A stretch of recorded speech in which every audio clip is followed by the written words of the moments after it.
congresista magistral fue el presidente 42 de los Estados Unidos de Norteamérica, el primer demócrata que fue elegido en 2 periodos consecutivos en 6 décadas y líder cuya administración creó más de 22 millones de empleos y presidió el periodo más largo de expansión económica y prosperidad en la historia de los Estados Unidos.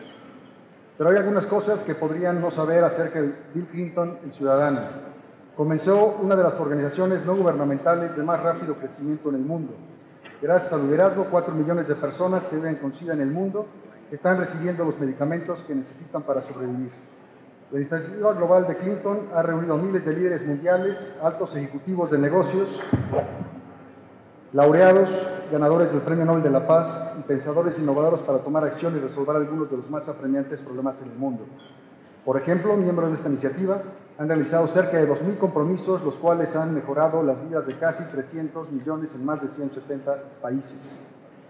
Además, fue invitado por el gobierno de Haití para servir junto con el primer ministro Jean-Max Delir como copresidente internacional de la Comisión Interna para la Recuperación de Haití. Creo que todos podemos estar de acuerdo que el mundo no sería el mismo hoy en día sin los más de 35 años de servicio público del presidente Clinton. Así que les pido se unan conmigo para darle una cordial bienvenida al presidente Clinton. Mr. Clinton, the floor is yours.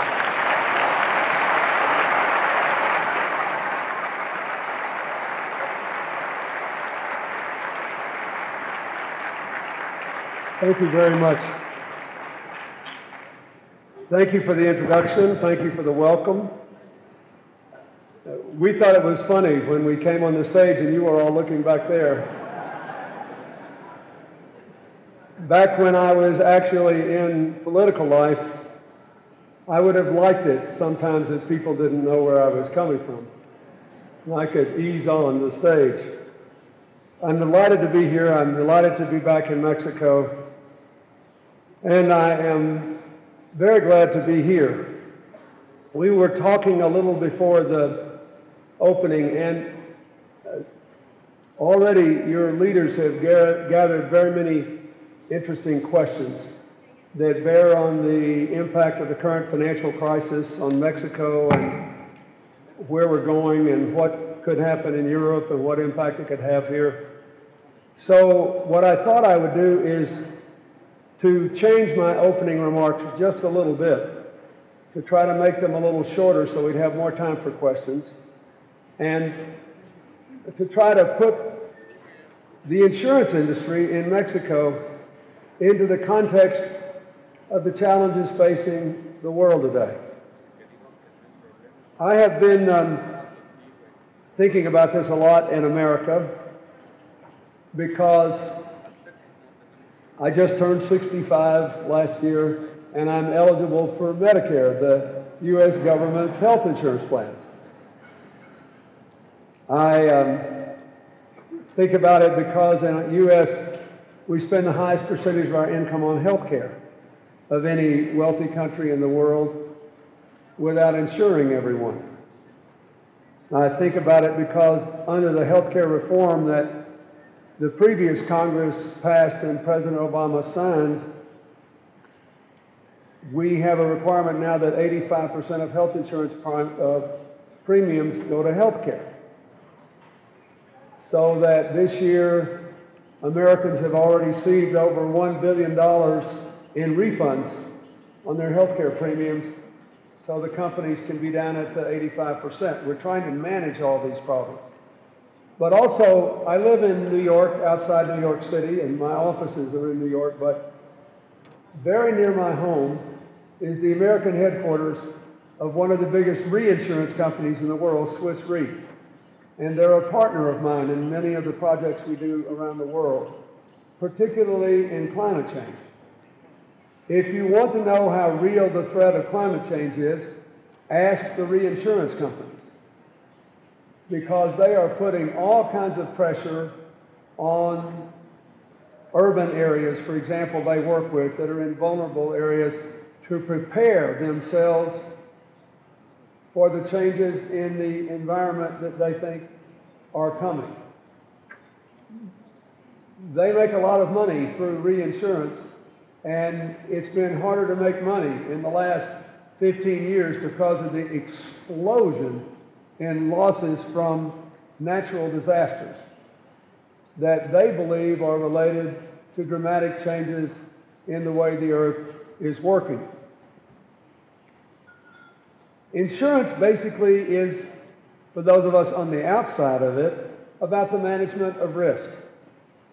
And in that sense, it's the whole development of the idea of insurance is one of the 2 or 3 most important things that ever happened in the story of capitalism.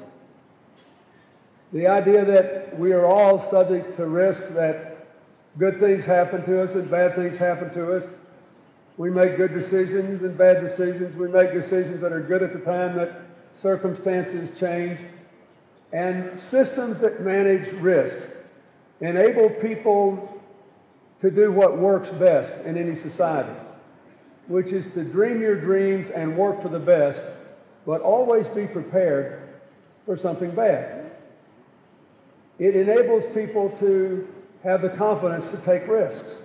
It enables people to be rewarded for taking those risks and to minimize the damage to themselves and to society as a whole when they don't turn out so well.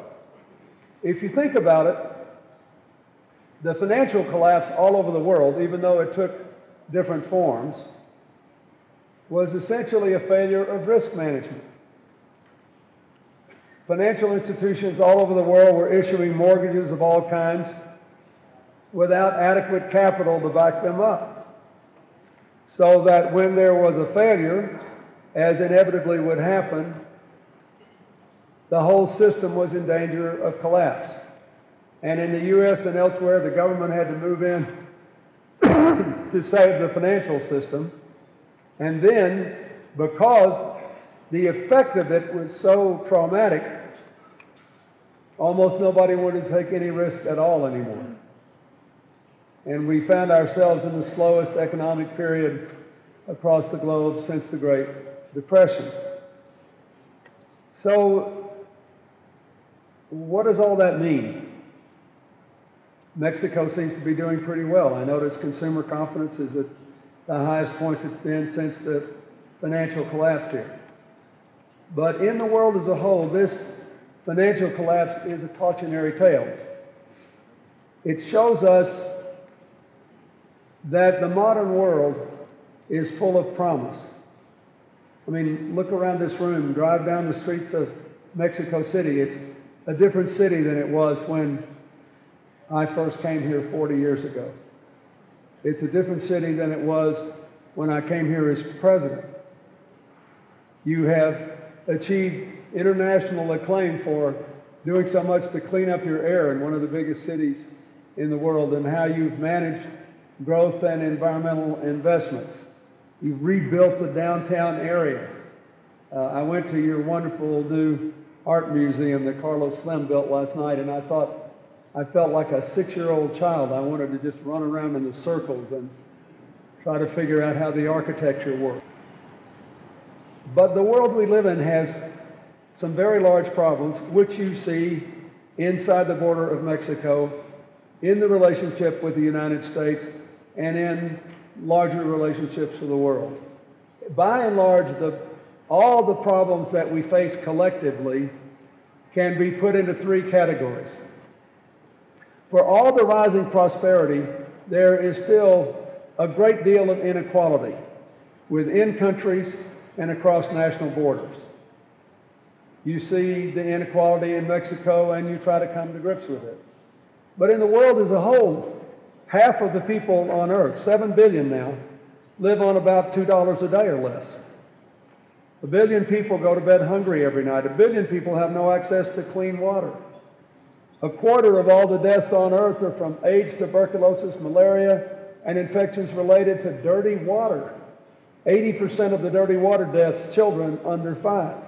All these are the diseases of the poor, the deaths. A lot of non-poor people have AIDS, but they don't die from it. They have medicine and live normal life. So we have to face the fact that insofar as we fail to widen the circle of opportunity and move people from poverty into the middle class, we impose very severe limits on potential growth.